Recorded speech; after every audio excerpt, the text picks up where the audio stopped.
రాష్ట్రంలో petrol diesel ఇబ్బంది అయిపోతుంది, దానికి చంద్రబాబు నాయుడు గారే కారణమని మతిలేని మాటలు మాట్లాడుతున్న వైసీపీ నాయకులకి, ముఖ్యంగా ఈరోజు పలాసలో చాలా హైడ్రామా చేస్తున్న మాజీ పశువుల మంత్రి గారికి సమాధానం చెప్తామని పెట్రోల్ బంక్ వచ్చామండి.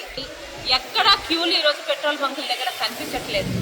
నిన్న కూడా కొన్ని పెట్రోల్ బంకుల దగ్గర క్యూలు కనిపించడానికి కారణం ఈ అప్పలరాజు లాంటి వైసీపీ నాయకులు లాంటి మతి లేని వాళ్ళు మాట్లాడే మాటలు విని కొంతమంది జనం నిజంగానే పెట్రోల్ నిల్వలు తగ్గిపోతాయేమని భయపడి నిన్న కాస్త హడావుడి అయ్యింది. కానీ వాళ్ళకి అర్థమైంది ఎక్కడా ఇటువంటి ఇబ్బంది లేదు.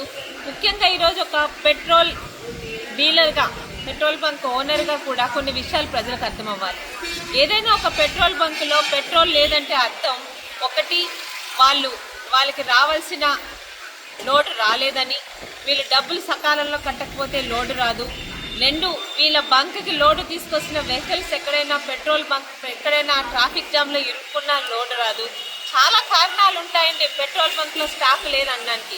అన్నిటికీ మించిన కారణం ఈరోజు భారతదేశంలోనే కదా, ప్రపంచంలో ప్రతి ఒక్కరికి తెలుసు, యుద్ధ వాతావరణం. కొన్ని దేశాల మధ్య యుద్ధాల వల్ల మన భారతదేశానికి వస్తున్న పెట్రోల్ నిల్వలు కొంచెం తగ్గుతాయేమోనని భయం తప్పితే దీనికి చంద్రబాబు నాయుడు గారి కారణం కాదని ప్రతి ఒక్కరికి తెలుసు. అయినా మతిలేని పార్టీ, గతిలేని నాయకులున్న వైఎస్ఆర్సీపీ పార్టీలో ఏది జరిగినా చంద్రబాబు నాయుడు గారి మీద మాట్లాడడం ఒక అలవాటు అయిపోయింది. అప్పలరాజు గారికి ఒకటే ప్రశ్న, ఈరోజు పెట్రోల్ బంక్కి మీరు మీ వెనకాల మంది మాగదులు వెళ్ళి హడావుడి చేశారు కదా, మీ బండిలో పెట్రోల్ కొట్టించుకొని అక్కడికి వెళ్ళారా లేకపోతే నడుచుకొని వెళ్ళారా? మీ విజ్ఞతకే వదిలివేసేస్తున్నాను. ఇట్లు మీ సోదరి పలాస శాసనసభ్యురాలు గౌతు శిరీష.